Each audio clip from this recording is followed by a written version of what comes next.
case of a missing young woman not seen in over 2 months. Are connected to the disappearance of Heather Elvis. It's been 69 days since Heather Elvis went missing. From living a very comfortable life and having a fatal attraction that led to falling in love with the man of her dreams, to having her heart and her life shattered all in one day, this is the mysterious and shocking case of Heather Elvis. However, this is not your typical case of a missing person. Despite the drama and rumors that are being broadcast on television and social media, this case has gotten out of control. How did the case get to a state of confusion? What exactly happened to Heather Elvis? Is it a crime to be in love? Who would think of hurting such a promising young girl with a bright future?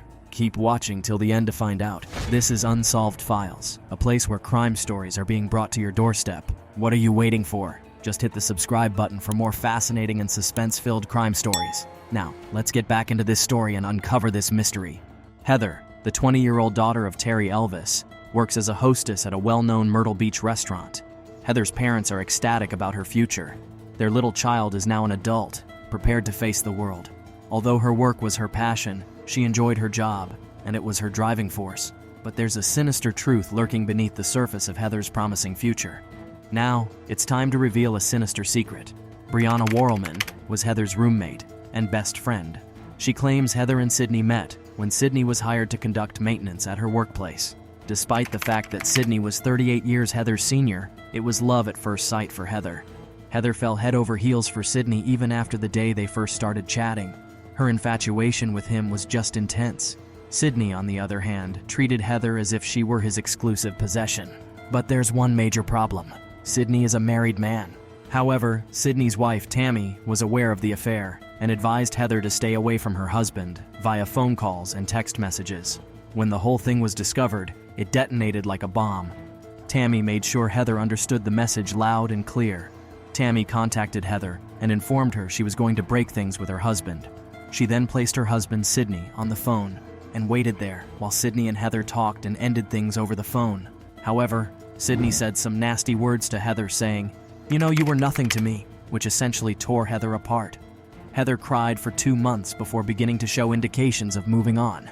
She called Brianna and informed her that she was going out on a date. Heather was delighted that night, and she let everyone around her know. Unfortunately, it would be the last picture anyone saw of Heather. Brianna receives an emotional call from Heather, who informs her that Sydney has phoned her, seeking to reconnect with her and telling her how much he has missed her. Brianna, on the other hand, warned her to forget everything about Sydney. They made their goodbyes, and Brianna never spoke with Heather again. According to a police timeline, Heather left her apartment after the call and drove to Peachtree Landing, a popular fishing and kayaking area. Nevertheless, the Peachtree boat landing remains a dark and lonely wooded location, especially at night. Meanwhile, phone records reveal that she reached there around 3:30 a.m. Less than 24 hours later, authorities receive a report of a suspicious vehicle parked weirdly near Peachtree Landing, which was Heather Elvis's car, registered to her father, Terry. What did the police find when they arrived? They discovered that Heather had disappeared along with her car keys, handbag, and phone. The county police made their first move by requesting to meet with the last person Heather called or texted, who according to their reports was Sydney Moore. Heather's dad wants answers too. The cops questioned Sydney about Heather's whereabouts. At first, he told them he has not spoken to Heather for at least 2 months, but nevertheless, phone records show that's a lie. The authorities, however, then presented the cell phone log, which shows he called her the night she went missing. After seeing the phone log, Sydney immediately changed his story. He told them he spoke to Heather, but that was only to tell her to quit calling him. Police then tracked down Heather's date that night. He was the last known person to have seen her, but after an interrogation, it was clear he didn't know anything about Heather's disappearance. The investigation leads back to Sydney and his wife, Tammy, but they both claimed they were not at Peachtree Landing the night Heather went missing. But now the whole community wants answers. Where exactly could Heather be, and who could have done this to her? It was a frigid post that Tammy put out on Facebook, in which she stated that Sydney had cheated on her between the months of September and October with a deranged whore who has since vanished. Subsequently, the hunt for Heather progresses from being a sorrowful experience to being odd and even frightening at times. All of a sudden, there is a shocking revelation. Heather was involved in a complicated love triangle with a married guy called Sydney Moore. Tammy, his wife, received the news, and according to the police, she was enraged. According to one allegation, she had her husband in handcuffs while he was sleeping, and Tammy threatened Heather by calling and texting her many times throughout the night. One text stated, "I've been following Sydney since January 2012. It would be ideal if you called back and spake with me. Save yourself." Social media surrounding the case explodes. Not only are fingers being pointed at Sydney and Tammy Moorer, but believe it or not, some social media trolls are taking pot shots at Heather, her family, and even her friends, either because of their support for the Moores or simply to demean them for no reason at all. Social media has really been such a major part of Heather's case, and not in a positive way. Some positive, mostly negative. And then another bizarre twist. More than a month later, after Heather goes missing, the cop shifts their focus to two men in South Carolina, and one of the men is friends with Heather's father. Police accused Bill Barrett, who had organized fundraisers and searchers to find Heather, of going too far. He reached out to a witness in the case and basically tried to conduct his parallel investigation with ours. And that, in doing that, it interfered with our investigation. So many people were not willing to come forward and talk to the police, but they'd come tell me, and I'd say, well, here, please, just call the tip line. However, the cops claim that Bill Barrett also uncovered potential evidence and did not immediately report it. Police also arrested Garrett Starnes, a Myrtle Beach resident who took interest in the case. The cops claimed he fabricated misleading information about Heather Elvis's disappearance and then sent him to law enforcement. Both men were charged with obstructing the administration of justice. The Starnes lawsuit was dropped, but Bill Barrett's court date was still pending. Now, just when it appears that this case cannot get any worse, another stunning piece of news emerges. Before we go on, remember to subscribe to our channel, Unsolved Files, where we bring you deeper views of criminal and unsolved cases. Please give this video a thumbs up, share, and comment. Let us know what you think about it. On the other hand, the public's hatred for Sydney and Tammy Moore is growing as the number of people who feel sympathy for Heather's family increased. Specifically, he makes two separate police complaints, stating that someone fired shots at his family on two separate occasions. Sydney Moore was traveling with his family when he noticed a car following him closely for a short time and heard what he described as two gunshots. Following that, he stated that he observed that the car slowed down significantly and then switched off its headlights. Another allegation, this one from Myrtle Beach, claims that at around 1:30 in the morning, he saw two men approaching him in another car and appearing to raise a shotgun towards him through their vehicle.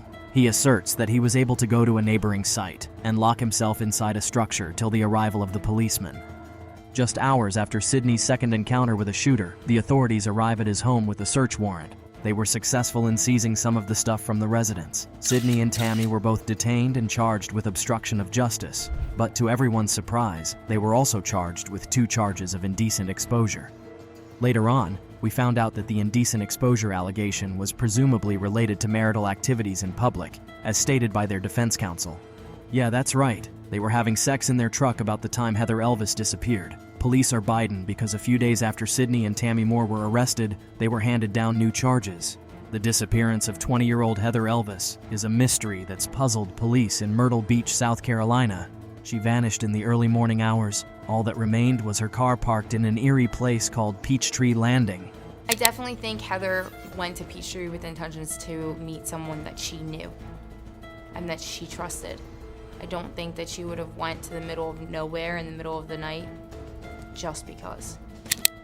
Thousands in South Carolina joined police looking for Heather. They searched for months, and then the Horry County Police Department arrested 2 people.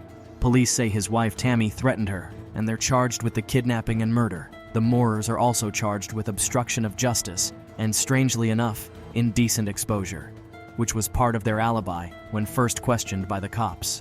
A police report shows the Moorer claimed they were having sex in their car when Heather went missing. Now, the accused duo want everyone to know their arrest has been rushed to judgment. Tammy and Sydney's attorney, however, urged people not to judge their clients, as well as to gather enough evidence before they are accused.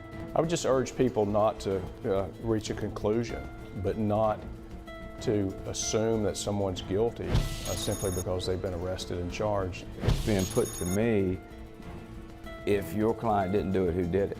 And that's a very bizarre thing to say.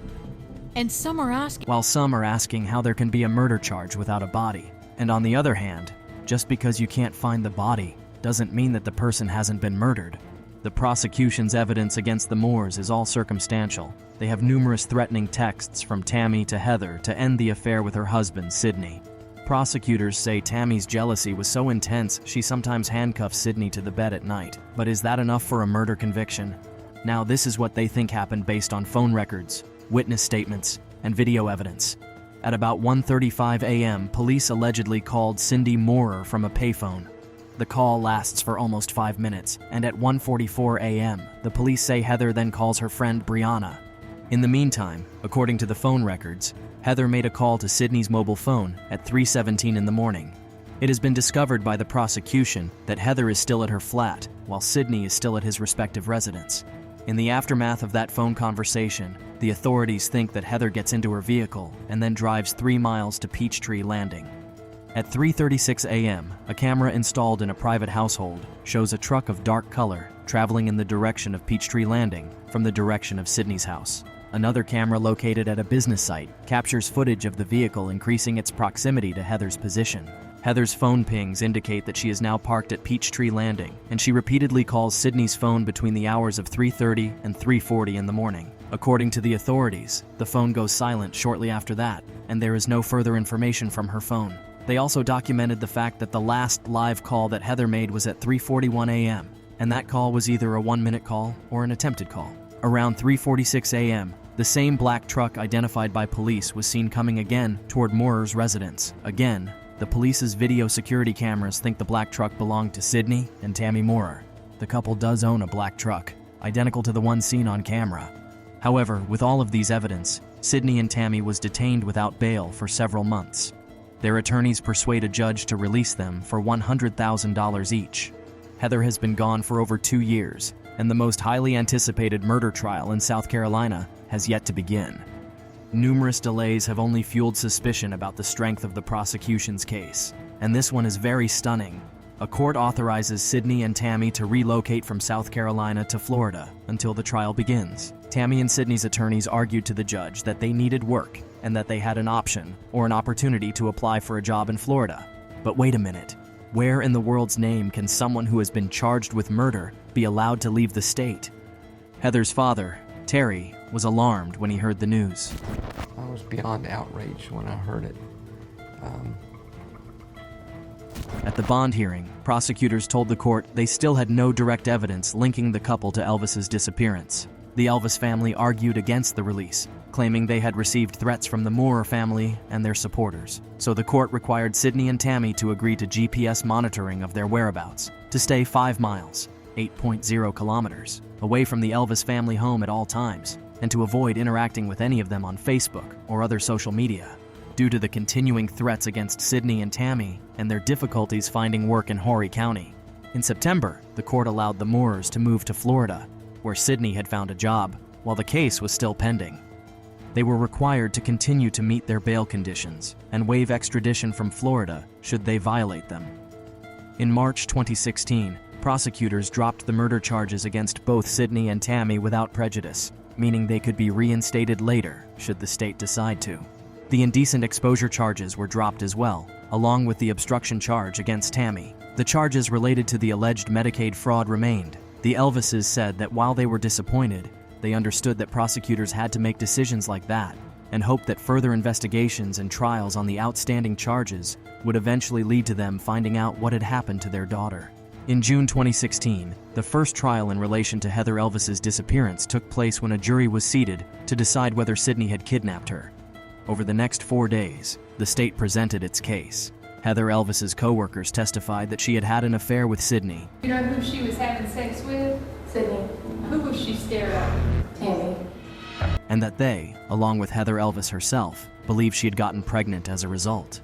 Law enforcement specialists documented the phone and video records that prosecutors argued connected Sydney to Heather the morning she disappeared.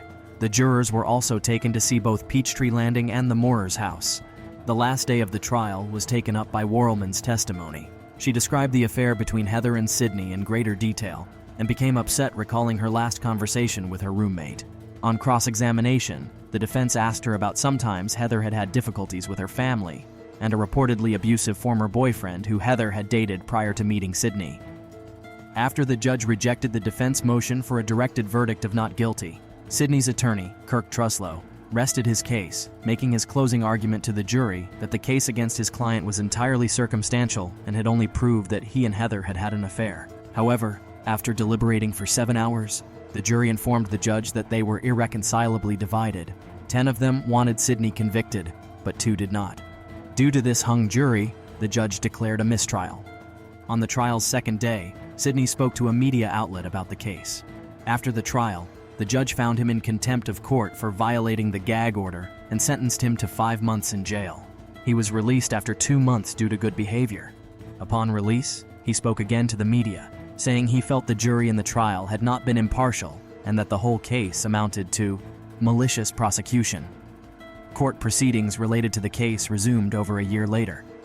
Sidney was tried on the obstruction charge, a rare instance of that charge actually reaching that stage in South Carolina shortly afterwards. The case again focused on the cell phone records and video from the morning Elvis disappeared, as the prosecution attempted to prove to the jury that Sidney's initial denial that he had made the payphone call to Elvis, only to admit to it when confronted by the video evidence, hindered the progress of the investigation. A cousin of Tammy's also testified that at some point after the disappearance, Sidney had shown him something on his phone, which indicated that he had known more about the case than he had told police at that point, but did not elaborate in court as to what Sidney had shown him. In a Dateline episode that aired in March 2021, prosecutors revealed that Tammy's cousin was referring to a photograph of Heather in which she appeared to be clearly deceased, with blood on her shirt and scratches on her face.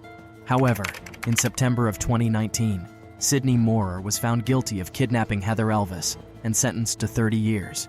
Tammy's appeal was heard in late 2021. Despite all the drama and all the distractions, Heather Elvis is still missing. So many people who either know or don't know her want her to come home today, and if someone has killed her, justice must prevail. But hey, will she ever be found? Do you think Heather got the justice she deserved? Let us know what you think in this very unsolved case of Heather Elvis. Anyway, these crimes just keep coming and getting more hideous and horrifying. Do you know that a mother actually murdered her own children? Check out this video on your screen, the mom who became a mass killer. What are you waiting for? Go watch it now.